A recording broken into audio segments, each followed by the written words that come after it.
We went through the war, eventually came across a slave labor camp in Nordhausen, Germany, in the Harz Mountains. It's an absolutely terrible experience there. A number of Holocaust museums throughout the United States have had exhibits on that particular period at that particular time. We eventually went on in April of 1945 and met the Russians at the Elbe River, and then went into occupation. I looked up a statistical count of our division. Our infantry division was made up usually of around 15,000 men. The official count that we had was 4,581 killed in action, 16,961 wounded, and 750 missing in action. Nobody ever knew anything where they were.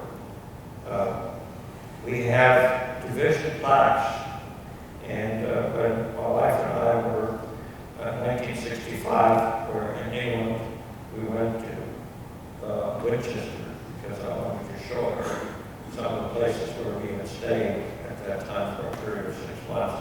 I should interject by parenthetically that my father was in England. He had escaped shortly after he was released from jail and after I left Germany.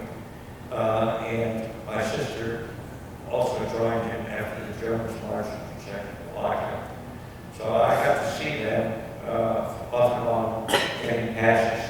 It was roughly a 2-hour trip from Winchester at that time. At Lone Pole, within the Winchester Cathedral, my division had a plaque. Later on, we had a plaque placed by the French in Barneville, which is in Normandy. Another one here within the last year at a new museum in Bergen Forest, and a museum that also dedicated to us at the Rehmagen Bridge, which actually is called the Ludendorff Bridge, named after a famous general for World War I. I have had a long journey throughout my life, and I wanted to mention to you some incidents or special occasions that stand out in my mind, and I'd like to bring some of them to your attention. For one, I certainly saw the Third Reich, as they call the Nazi period, from its beginning, and saw its better end. On a number of occasions, I saw very closely, within 5 feet of me, figures of historical importance, like Franklin Roosevelt, Winston Churchill. Saw both of them at least 4 different times, at either dedications of one thing or another, or parades. General Eisenhower. I shook hands with General Bradley. Also, Charles de Gaulle. Even villains like Hitler's, Goering, and Goebbels that I saw close up in the days while I was still in Germany. I didn't realize it, but I found that I had seen 13 presidents come and go and voted in all their elections. I saw the beginning of the Berlin Olympics in 1936. Many of you remember Jesse Owens, who was in those Olympics at the time. I witnessed the first fight between Max Schmeling and Joe Louis. I was lucky enough to have tickets the opening nights while I was traveling on business in New York to 3 Rodgers and Hammerstein musicals, famous musicals, South Pacific, Oklahoma, and Fair Lady. I was at Crosby Field in Cincinnati, Ohio, and I saw at different times 3 no-hitters by the Cincinnati Reds baseball team. And I was on the first jet flight out of Houston on Brandon Airlines. And in 1929, I was lucky enough to see a gentleman by the name of René Lacoste. Many of you know Lacoste shirts, that was named after him. And Bill Tilden, a famous historical tennis match.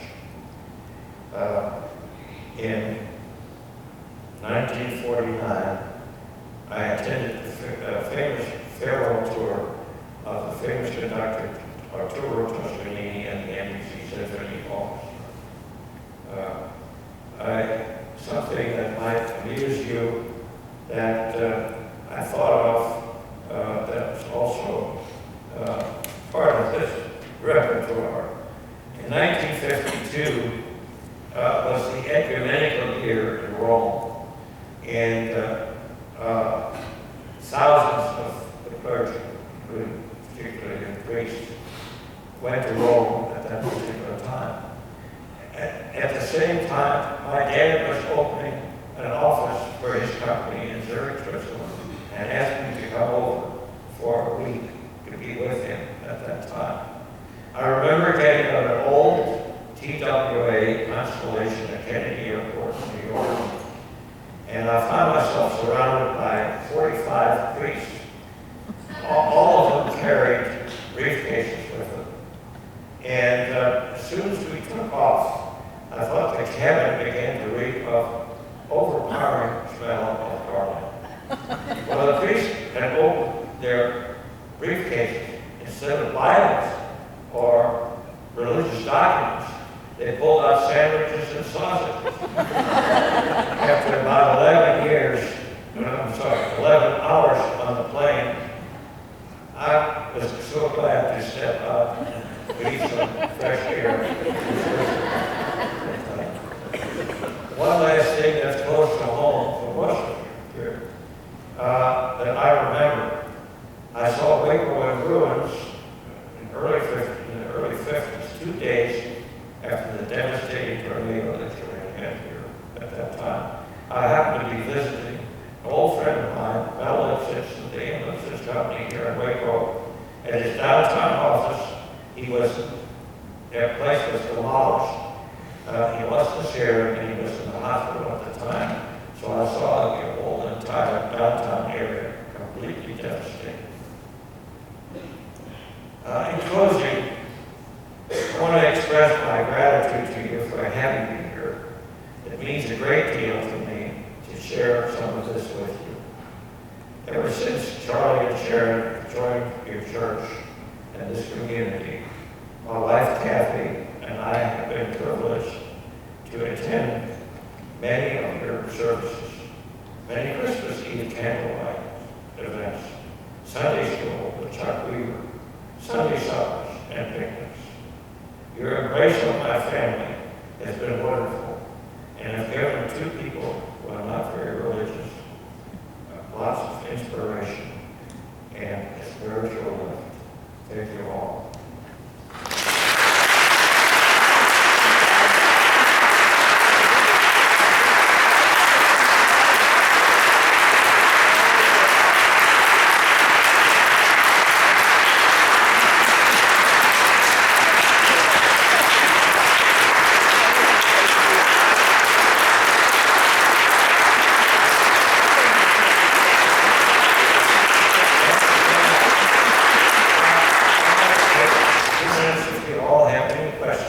Yes, we did. Rachel has a question. I have a cough drop in my mouth. If you will, if you have questions for Mr. Swin, if you'll raise your hand, I'll come over with the mic, pass it down the road for you. Rachel has a question. All right. Okay. Hi, Grandpa. Hi. Do you think that everything that has happened to you, has that strengthened you as a person and framed who you are? Or do you think that you would have been better off if none of it would have happened?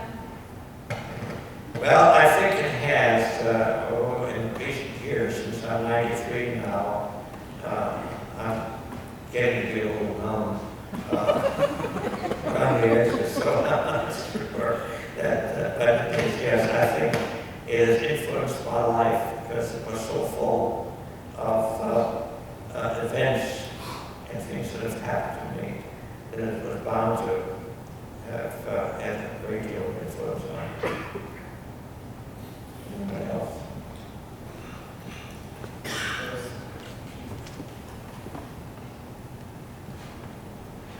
Your father went through the war without being killed, obviously, since you said you made. Yes, two things that come to mind.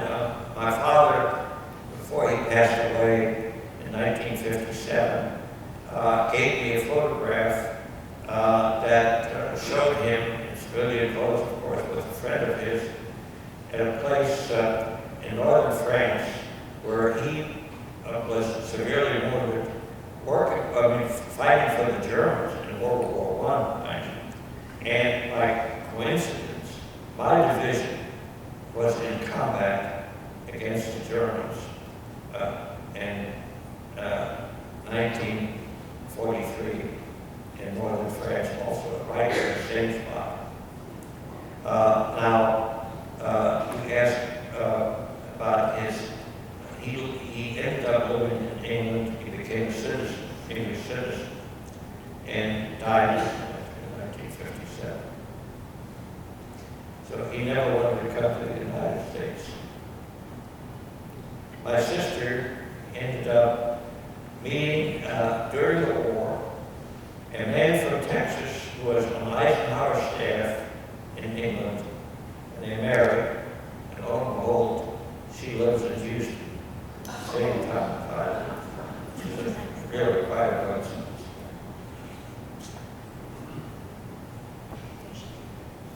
Anyone else? I understood you to say that you were there at the Battle of the Bulge. My oldest brother was a paratrooper and paratrooped into that fight at that time and was taken prisoner by the Germans and was with them as a prisoner for about a week or more. And I understood that